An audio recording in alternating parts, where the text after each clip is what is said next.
अस्सलाम वालेकुम नाजरीन, मैं हूं डॉक्टर मोहम्मद अली हमजा और आप देख रहे हैं मेरा ऑफिशियल यूट्यूब चैनल। इसराइल, सऊदी अरब का वफ्द, ये बातें जो हैं ये गर्दिश में हैं क्योंकि पाकिस्तान से इनका बड़ा गहरा ताल्लुक है। पाकिस्तान के ऊपर प्रेशर टैक्टिक्स भी यूज किए गए हैं, यूज किए जा रहे हैं। उन प्रेशर टैक्टिक्स का ही वो हिस्सा था जो मैंने आपको पहले वीडियोज में बताया कि 3 अरब दे के कहा पैसे वापस कर दो और डेफर ऑयल पेमेंट का मुआहदा करके वो रोक लिया। खैर ये प्रेशर टैक्टिक्स हैं, लेकिन खान साहब जो हैं वजीर आजम पाकिस्तान, वो बड़े बोल्डली जो हैं हमें सामने आते नजर आते हैं और उसकी वजह हमें भी पता लगती है कि उसकी वजह यह है कि रियासत और दिफाई इदारे और दानिश्वर और पाकिस्तान से मोहब्बत करने वाले उनके साथ खड़े हैं। और इसी सबब उनकी जो बॉडी लैंग्वेज है वो हमें नजर आती है, उनके अल्फाज नजर आते हैं। वो कहते हैं भाई इसराइल को हम तस्लीम नहीं करेंगे।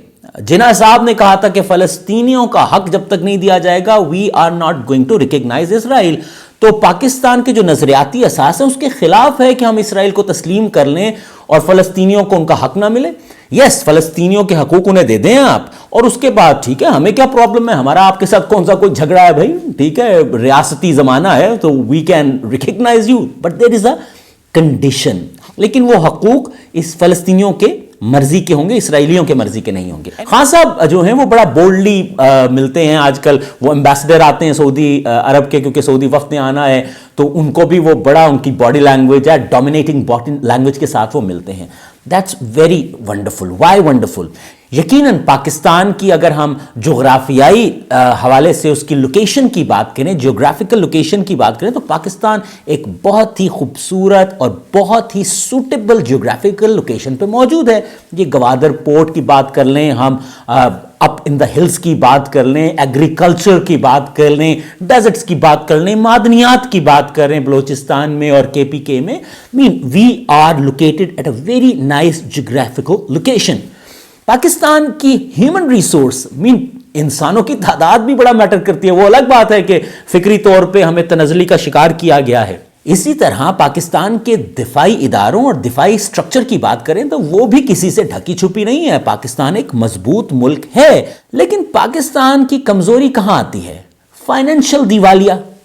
पाकिस्तान को फाइनेंशियली कमजोर अमेरिका ने डायरेक्ट आके, केएसए ने, इसराइल ने, किसी ने आके डायरेक्ट नहीं किया। फाइनेंशियल दिवालिये की वजह अंदर के ही लोग हैं, और अंदर के वो लोग जो क्लेम करते हैं कि हम तो भाई लोगों के लिए आए हैं। मीन बहुत आराम से ये बात उठा दी जाती है कि जी सियासतदानों को आप कह देते हैं, आप इदारों को क्यों बात नहीं करते? इसलिए कि भाई सियासतदान का क्लेम ऑफ ग्लोरी क्या है, सियासतदान का तुर्रा इम्तियाज क्या है? अवाम की रिप्रेजेंटेशन। हम तो अवाम का वोट लेके आते हैं। सो भाई अवाम का वोट लेके आते हैं तो यकीनन भार भी आपके कंधों पे ज्यादा डलेगा, और अगर आप गंद करेंगे तो आपके ऊपर ज्यादा बात भी होगी। सो फाइनेंशियल दिवालिया जो है वो किया गया पाकिस्तान के अंदर, और बड़ा सिस्टमैटिकली किया गया, और उस सिस्टमैटिक प्रोसेस में ही चंद लोग जो हैं उनके बच्चे, उनके बच्चों के बच्चे, और शायद जो बच्चे अभी नहीं भी पैदा हुए वो भी अरबपति हो गए। जी हां, इसीलिए सुप्रीम कोर्ट ऑफ पाकिस्तान ने कहा था कि behind every great Fortune there is a crime, so there are criminals inside our country and we have to identify them। और खासतौर पे वो बड़े बड़े क्रिमिनल जो हैं, यानी क्रिमिनल्स के चौधरी पकड़े जाएं तो छोटे क्रिमिनल्स कन टुट्टे खुद ही ठीक हो जाते हैं। Let's get back to Khan साहब, वजीर आजम पाकिस्तान। उनका स्टांस जो है वो बहुत अप्रिशिएबल है। उनका एक इंटरव्यू मैंने सुना, उसमें उन्होंने कहा कि हम तो अर्तुगरुल ड्रामा पाकिस्तान के स्टेट टेलीविजन पे लगा दें तो लोगों को मुश्किल हो जाती है।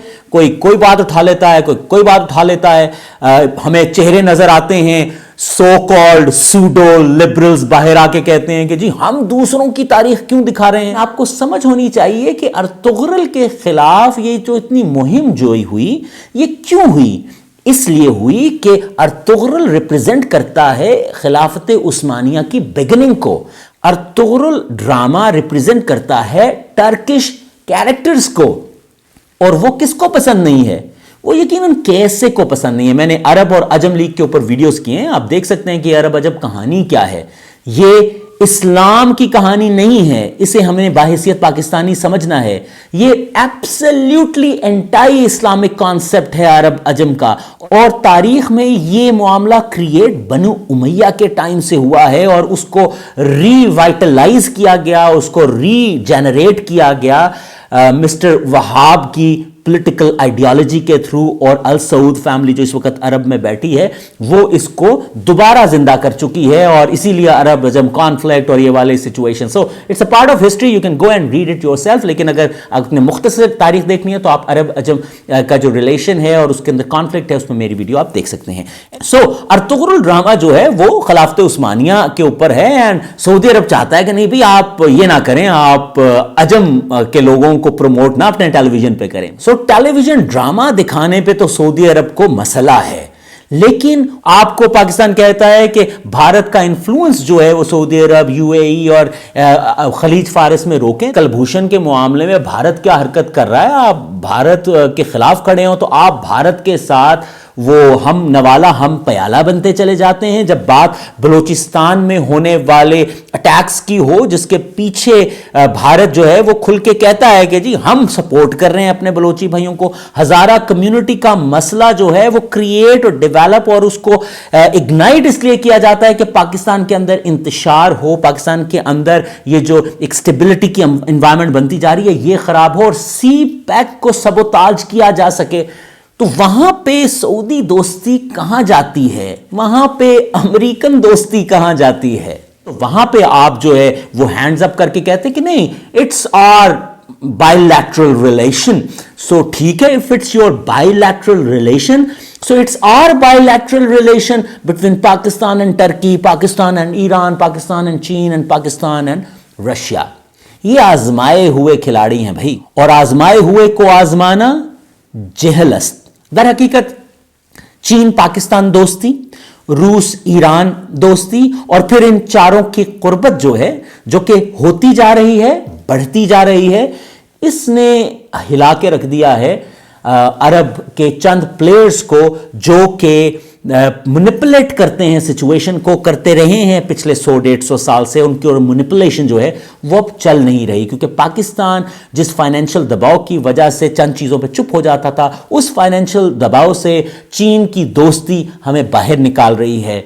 सी पैक का प्रोजेक्ट जो है वो अगले मराहिल में है. 11 प्रोजेक्ट्स पूरे होने वाले हैं. टोटल 42 प्रोजेक्ट्स अभी तक साइन हो चुके हैं, 22 इन प्रोसेस हैं, जिसमें से 11 तकमीली मराहिल में हैं. चीन जो है वो भारत को भी आड़े हाथों लिए हुए है और चिकन नेक वाला आपको पता होगा, वहां भी चीन जो है वो भारत को कहता है ध्यान से, डोंट डू दैट. चीन अपनी दोस्ती निभाए जा रहा है, चाहे वो मुआशी मुहाज हो या दिफाई मुहाज हो या डिप्लोमेटिक मुहाज हो. और चीन, रूस, पाकिस्तान, ईरान की कुर्बतें जिसमें तुर्की और दीगर ममालिक भी आने वाले दिनों में शरीक भी होंगे और ये ताल्लुक मजबूत भी होगा और एक ब्लॉक जो है वो खड़ा होगा. और वो ब्लॉक जो इसलिए खड़ा होगा क्योंकि हाकमियत जो है वो टोटल इस्लामिक रिप्रेजेंटेटिव कंट्रीज की होनी चाहिए, किसी एक या दो मुल्क या रियासत की या फर्द की नहीं होनी चाहिए. और खास तौर पे वो अरब लीग की रिप्रेजेंटेशन के लिए नहीं है, वो इस्लामिक कंट्रीज की रिप्रेजेंटेशन के लिए ब्लॉक होना चाहिए. ये अब नागुज़ीर हो चुका है, ये बनना ही बनना है. लेकिन इस तमाम सूरत हाल में एक चीज़ तो मैंने सीखी है और आई होप कि आप भी सीख रहे होंगे कि सबसे पहले पाकिस्तान, भाई उधर बैठे सबसे पहले सऊदी अरब है उनको, उधर बैठे सबसे पहले अमेरिका है उनको, उधर बैठे सबसे पहले भारत है उनको, उधर बैठे सबसे पहले चीन रूस है उनको. होना भी चाहिए, कोई शक नहीं. हमें सबसे पहले पाकिस्तान क्यों नहीं भाई? तो सबसे पहले पाकिस्तान, हमारी हुकूमत, रियासत, दिफाई इदारे और दानिश्वर इन चीज़ों को समझते हैं और पाकिस्तान को सही ट्रैक पे अगर आना है तो आजमाए हुए को नहीं आजमाना. आज तक के लिए इतना ही, इजाज़त दीजिए, खुदा हाफिज़.